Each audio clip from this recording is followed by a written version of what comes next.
Morning বন্ধুরা, তোমরা সবাই কেমন আছো? আশা করছি তোমরা সকলেই ভালো আছো। তো সকাল সকাল আর একটা ভিডিও নিয়ে চলে এসেছি। তো সকাল বলতে এখন 9টা বেজে গেছে, জানো তো। আজকে মানে কদিন ধরে ঘুম হচ্ছে না। তো কালকে ঘুমিয়েছি, কিন্তু কি জানি শরীরটা এত খারাপ লাগছে, তোমার উঠতে তোমার 8টা বেজে গেছে। তো বললাম আজকে যেহেতু শনিবার, তো ভাত না খেয়ে গেলেও হবে। আমি বললাম যে বাবু ভাত তো হয়নি, একটু টাইম লাগবে।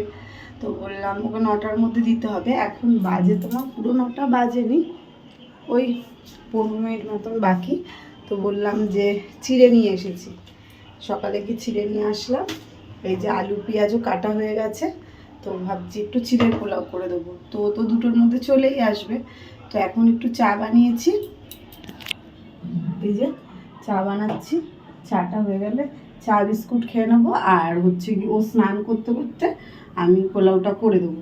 ওই কিছুই নেই, সবজি তো কিছু নেই। তো ভাবছি ইয়ে করব, তোমার পেঁয়াজ আর আচ্ছা পুরো গেল, একটু গ্যাসটা বাড়ালাম, পুরো দেখো নোংরা হয়ে গেল। তো পেঁয়াজ আলু আর হচ্ছে কি ডিম দিয়ে করে দেবো। তো চলো, চাটা তো একদম গেল, পুরো গ্যাসটা নষ্ট হয়ে সকাল সকাল একটা কাজ বেড়ে গেল আমার। পুরো বাটিটা দেখো। রোজ ভাবি সকালবেলা এসে তোমাদের সঙ্গে আগে কথা বলবো, কিন্তু হয়ে ওঠে না। এখনও আওয়াজ হচ্ছে, মানে পাশে দুটো বাড়িতেই, নয় এই বাড়ি নয় ওই বাড়ি, গান চলতেই থাকে। এবারে গান চললে তো আর আমি ভয়েস দিতে পারি না, আর আসতেও ইচ্ছা করে না, সামনে বিরক্ত লাগে। তো এখন চলছে, অনেক আস্তে চলছে। তো এর জন্য বললাম যে থাক, আগে কথাটা বলে নিই। সারাদিন ফার্স্টে যদি একটু তোমাদের সঙ্গে না কথা বলি না, ভালো লাগে না। তো এমনি তো সারাক্ষণ বক বক করি, কিন্তু একটা সামনাসামনি এসে কথা বলার মানে এটাই আলাদা সকালবেলা। তো চলো, চাটা তো একদম হয়ে গেছে পাতলা, এমনি জল বেশি পড়ে গেছে, বুঝতে পারিনি। তার মধ্যে দেখো কী অবস্থা হলো, দেখো পুরো নোংরা নোংরা হয়ে গেল। গ্যাসের অবস্থা দেখতে পাচ্ছ।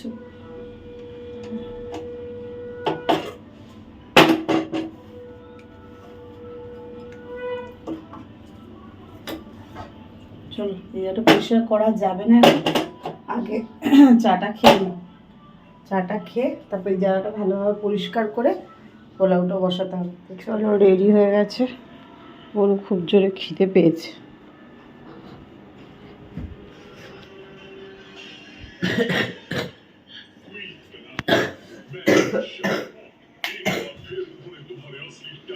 চা নিয়ে নিয়েছি, এবার জল নেব। জল শেষ হয়ে গেছে, জল নিতে বলতে হবে।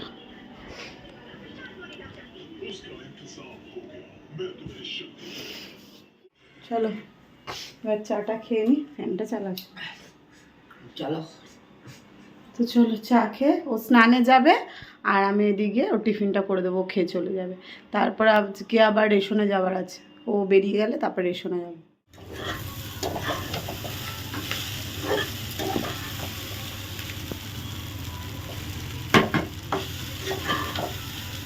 হলুদ দিইনি আজকে, সাদা সাদাই করেছি, হালকা একটু সস দেওয়া হয়েছে।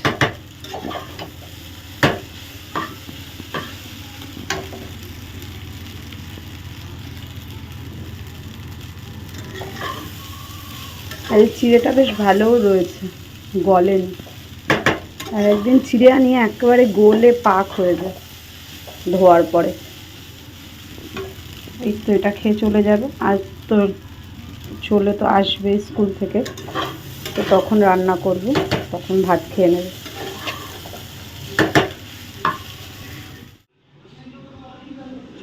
সাড়ে 9টা বাজে।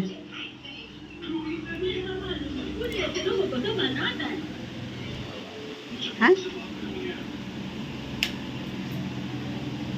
ভালো লাগছে। কেন ভিজা ছাতাটা পুরো ও না,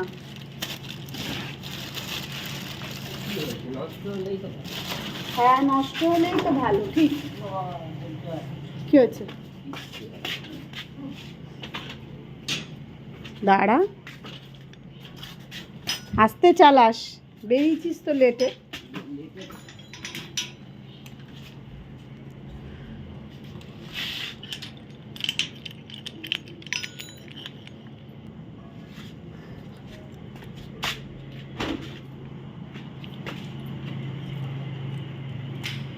আর ঘরে গেলাম না, এখানে রেখে দিলাম। চলো আমিও বেরিয়ে পড়ি। তোমাদের বললাম আমি রেশনে যাব, একটা ব্যাগ নিয়ে নিয়েছি, একেবারে দোকানঘাটও করবো, দোকান বাজার একদম নেই, ভাবলাম দোকান সদাই করব। আর প্রচণ্ড রোদ, ছেলে ছাতা নিয়ে যায়নি, আমাকে দিয়ে গেল, বললো তোমার শরীর খারাপ, তুমি এমনিতেই তারপরে আরও হয়ে যাবে। তো চলো রেশন দোকান থেকে এসে সদাই করব, তারপরে হচ্ছে কি এসে রান্নাবান্না করবো। মাছটা বের করেই রেখেছি।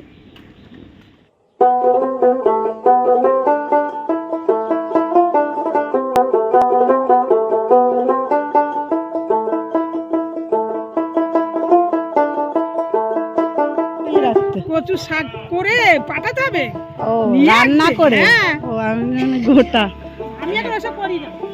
ও ছেলে এক একটা পিস কত? 20 টাকা 15 টাকা বলছে।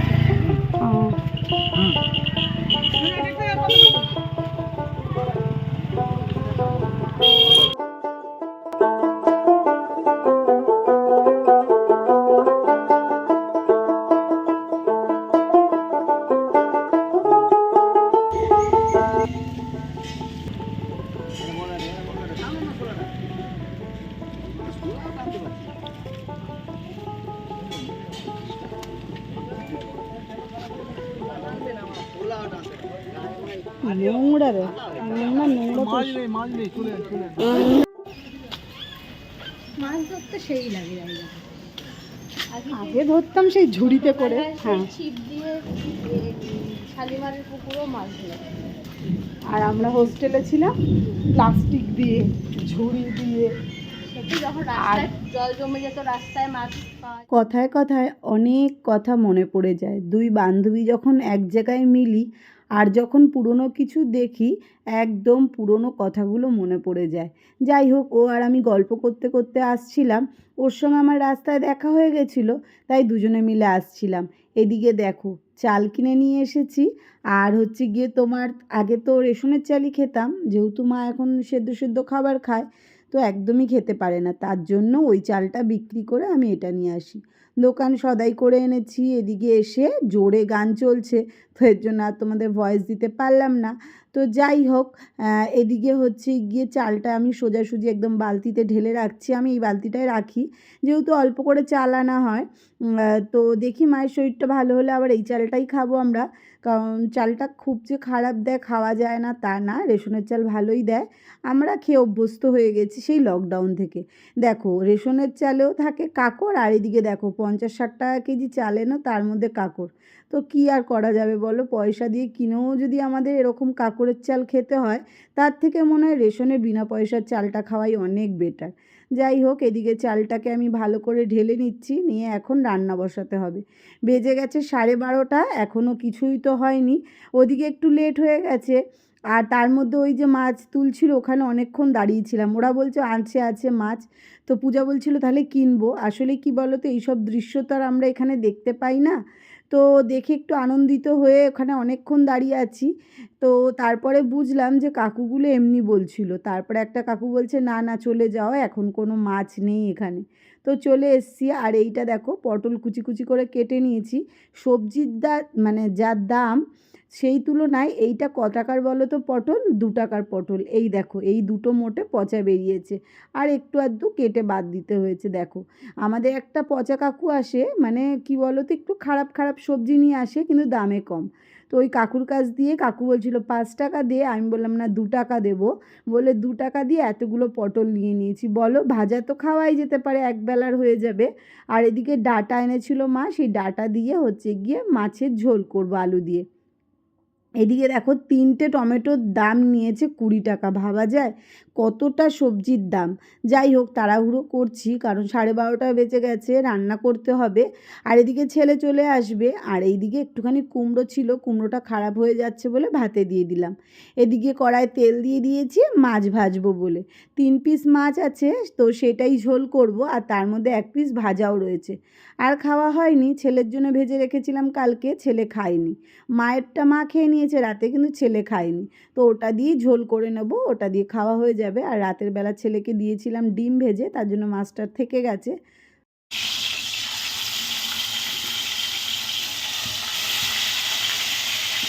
কুচি কুচি করে রেখেছিলাম যে পটলটা, এর মধ্যে আর আলু দিলাম না। আর এই যে সবজিটা সেদ্ধ করে নিচ্ছি, যেটা রোজকারের তরকারি করি।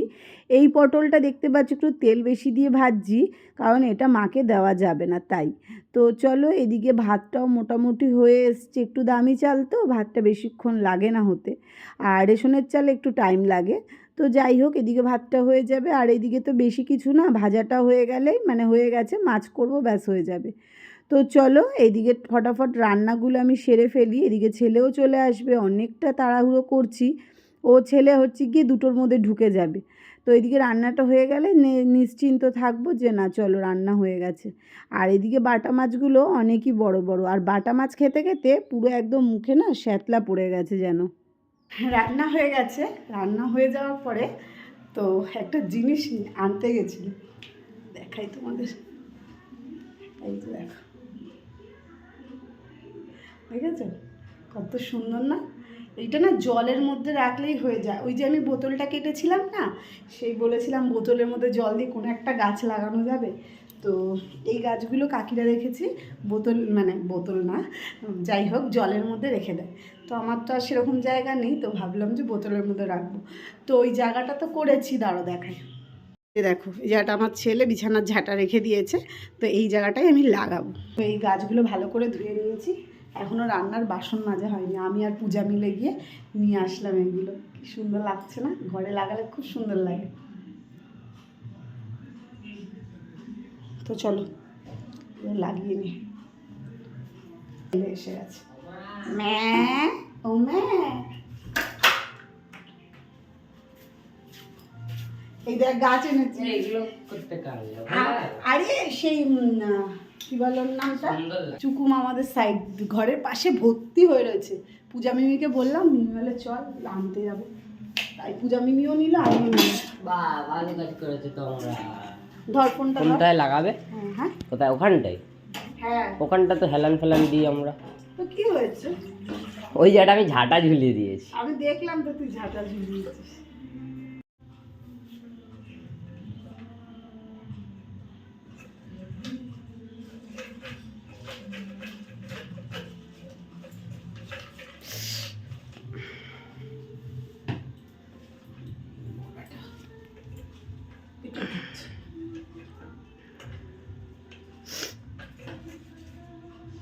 বলছে কি দাঁড়ান আজকে বলবো, তুমিই কালেকশন করতে পারো, আমরাও পারি। কাকে বলবে? দিদাকে একটু জল ভরি করবে। কি করবে? আমি করে জানবো এবারে। একটু ভারী হয়ে পড়ে গেলে একদম বিছানা ভিজে যাবে। ওটাই ভাবছিলাম। ওটাই আমার ভয় লাগছে। আর একটা লাগালে ভালো হতো না? হুম, এরকম হুক আর একটা, হুম, তাহলে ভাতটা দ্রুত নিতে পারতো। ভালো লাগছে। ভালো তো সব লাগে। গরম লাগছে। তো ফ্যানটা চালিয়ে নে। ও কি সুন্দর লাগছে আমার।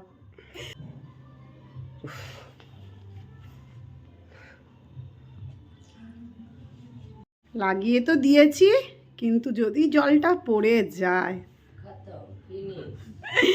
এই জায়গাটা আমি আগের বারে লাগিয়েছিলাম, এই জায়গাটা ভেবেছিলাম লাগাবো, এই যে এটা এখানে লাগিয়ে দিয়েছি, পড়ে গেছিল, রেখেছি নষ্ট হবে। তো এইদিকে অনেকটা দেরি হয়ে গেছিলো, তাড়াতাড়ি করে ঘর মুছে স্নান করে চলে এসেছি খাবার বাড়তে। এইটা কিন্তু আমার ছেলের খাবার না, এটা হচ্ছে আমার মায়ের খাবার। এই যে একটুখানি কুমড়ো সেদ্ধ দিয়ে ভাতটা মেখে দিচ্ছি। মা বলল আমি মাছের ঝোল খাবো না, কারণ উনি যাবে হচ্ছে ভজন আশ্রমে। তো বলল যে থাক মাছ খেয়ে যাবো, তো আমাকে একটুখানি কুমড়ো সেদ্ধ দিয়ে মেখে দে। তো মা তো কদিন ধরে যাচ্ছে, ওখানে অনুষ্ঠান হচ্ছে, তো আমাকেও বলছিল চ চ, আমি বলি না যাব না। তো এখানে মাকে ভাত দিয়েছি, দেখো কটা ভাত দিয়েছি, তবুও বলছে না না আমি এত খাবো না। তো ভাতটা কমিয়ে রেখে দিল। আমি বলছি তাহলে কী খাবে তুমি বলো, তো দেখো কইটুখানি ভাত নিয়েছে। যাই হোক একদমই খেতে পাচ্ছে না। তো এই তো আর কটা দিন, এর মধ্যেই আমার মা সুস্থ হয়ে গেলে তারপর আবার খাবার খেতে পারবে ঠিকঠাকভাবে। তো চলো এদিকে আমরা খাবারটা বেড়ে নিই, খাবার বেড়ে তারপরে তোমাদের সামনে আসছি যে কি কি ঠিক হয়েছে। পূজাও একটা জিনিস দিয়ে গেছে, তো সেটাও তোমাদের দেখাবো। তোমাদের রান্না তো দেখানোই হয়নি আজকে, এই যে ঝোলটা আর এই যে ভাজা আর পূজা দিয়েছিল হচ্ছে গিয়ে কচু বাটা। তো ভীষণই ভালো খেয়েছি। সত্যি কথা বলতে আমারও মাছের ঝোল খেতে ইচ্ছে করছিল না, কিন্তু ঝোলটা খুবই ভালো হয়েছে। কিন্তু ওই যে কচু বাটাটা পেয়েছি অনেক দিন পরে, আজকে সকালে তো দেখলেই কচুর শাকটা, কিন্তু যা দাম বলছিল ভেবেছিলাম একবার নেব, তারপর আর নিলাম না। তারপরেই যদি দুপুরবেলা এরকম কচু বাটা পাই, কার না ভাল লাগে বলো। তো এই তো কচু বাটা ভাজা আর নিয়ে নিয়েছি তরকারি। তো ছেলেকে খাবারটা বেড়ে দিই, ওকে বললাম যে ওই সাইডটা বস, তুই টুল নিয়ে আমি নিচে বসছি। বলে না, আমি এখান দিয়ে খেতে পারবো। ও কিন্তু আদৌ খেতে পারেনি, ও কিন্তু নিচে নামতেই হয়েছিল। ওরকম করে খাওয়া যায় নাকি? তো বেশি তো এখনকার বাচ্চাদের সঙ্গে বেশি তর্ক করলে ওরা কিন্তু রেগেই যায়। তো আমি যতটা পারি চেষ্টা করি এখন পাপানকে একটু ইগনোর করার, মানে ও যেটা বলে হ্যাঁ ঠিক আছে ঠিক আছে করে আবার বুঝিয়ে বললে শোনে। বেশি চেঁচামেচি করলে না মাথাটা গরম হয়ে যায়। আসলে কি বলো তো, এখন একটু বয়সটা অন্যরকম চেঞ্জের সময়, তো এর জন্য অতটা কিছু বলা যায় না। তো চলো এদিকে খাওয়া দাওয়া করে দুপুরের বাসন মেজে নিয়েছিলাম, তারপরে শুয়েছিলাম। এরপরে ছিল ভিডিও এডিটিংয়ের কাজ, এই সমস্ত সেরে নিয়ে সন্ধে হয়ে গেছে। তো আমার একটু সিঙ্গারা খেতে ইচ্ছা করছিল। তো আমার পাপান বলে সিঙ্গারা খাবে মা? তো আমি বলছিলাম হ্যাঁ। তো যদি না পাই এরকম বলছে। আসলে আমাদের এখানে রাজমিস্ত্রিরা থাকে, তো মানে সন্ধে না হতে হতেই না জোড়া মন্দিরের সমস্ত সিঙ্গারা শেষ হয়ে যায়। তো গেলে আবার ষষ্ঠী মোড়ে যেতে হয়। তো তারপর বললাম যে ঠিক আছে যেতে হবে না, তুই একটু বেসন এনে দে, আমি একটু মানে পেঁয়াজি করে দিচ্ছি। তো এই যে পেঁয়াজি ভাজলাম, এইদিকে চা, মুড়ি চানাচুর মাখবো। ওইদিকে পূজাকে ডাকলাম যে নিচে আয় তাড়াতাড়ি। বলছে কেন? আমি বলিনি যে কেন। তো আমি মানে ও আসলেই দেখতে পেরে যাবে যে কি কি আয়োজন করেছি আমি। বেশ সন্ধেটা জমে গেছিলো। এই যে দেখতে পাচ্ছ মুড়ি চানাচুর চপ আর হচ্ছে গিয়ে তোমার চা। তো এটাই হয়েছিল আজকে সন্ধেবেলার টিফিন আমাদের। তো এটা খেয়ে ছেলে যাবে পড়তে, ওর 7:30 দিয়ে পড়া। তো এই তো এইটা বেশ ভালো লেগেছিলো। আর এইটা খেয়ে না আমার রাতের খাওয়া হয়ে গেছিলো, মানে আর আমি কিছু খাইনি। তো চলো ছেলেকে আলাদা করে দিয়ে আমি আর পূজা একটা বাটিতে নেব, আর ওকে দিয়ে দেবো আলাদাভাবে। ও আলাদাভাবে খেতেই পছন্দ করে। যাই হোক, ওকে দিয়ে দিচ্ছি। আর এদিকে কাকি ফোন করেছিল, পূজা দৌড়েছে, মানে খাচ্ছিল জানো তো আমাদের সঙ্গে। খেতে খেতেই তোমরা দেখতে পাবে যে ও আমাদের সঙ্গেই খাচ্ছিল এখানে। কিন্তু ওই যে কাকি ফোন করেছে, শরীরটা মনে হয় খারাপ লাগছিল, অটো স্ট্যান্ডে এসে ফোন করলো যে তাড়াতাড়ি আয় একটুখানি। তো আমরা খেতে খেতেই ফোনটা এসেছিলো, এই যে ফোন করেছে দেখতে পাচ্ছে, কথা বললো। তো ও চলে গেল, আমি খাচ্ছিলাম। তো বলল যে আমি আসছি। তো কাকি আসছে যেহেতু আমিও আরও কটা পেঁয়াজি ভেজে নেবো ভেবেছিলাম, ছেলের জন্য কটা রেখে দেবো, রাতে খাবে ভাত দিয়ে। তো চলো ওইটাই ভেজে নেবো। এদিকে আমরা খাওয়া দাওয়া সেরে নিয়েছি, আর পাপান চলে গেল এই যে পড়তে। আর চলে এসেছে কালির বাচ্চা, বিস্কুট খাবে। তো পাপান বলছে মা দেখো কে এসছে। তো ওকে আমি বিস্কুটটা খাইয়ে দিলাম, ওটা তালা দিয়ে আমি বিস্কুট নিয়ে আসতে গেছিলাম। তো এই তো ভিডিওটা তাহলে আজকে এখানেই শেষ করে দিচ্ছি। আর তো সন্ধ্যে মানে রাতেরবেলা খাওয়া দাওয়া করে ঘুমিয়ে পড়েছিলাম, সেরকম কিছু একটা করিনি। তো চলো ভিডিওটা আজকে এই অবধি। কেমন লাগলো অবশ্যই জানিও, ভালো লাগলে চ্যানেলটা সাবস্ক্রাইব করে একটা কমেন্ট করে দিও। আর তোমরাও পারলে এরকম কুকুর বিড়াল যাই পারবে, যা পারো কিছু একটু খাইও, তাহলে দেখবে তোমাদেরও ভালো লাগবে। আমার তো ভালো লাগেই, তাই একটু শেয়ার করলাম।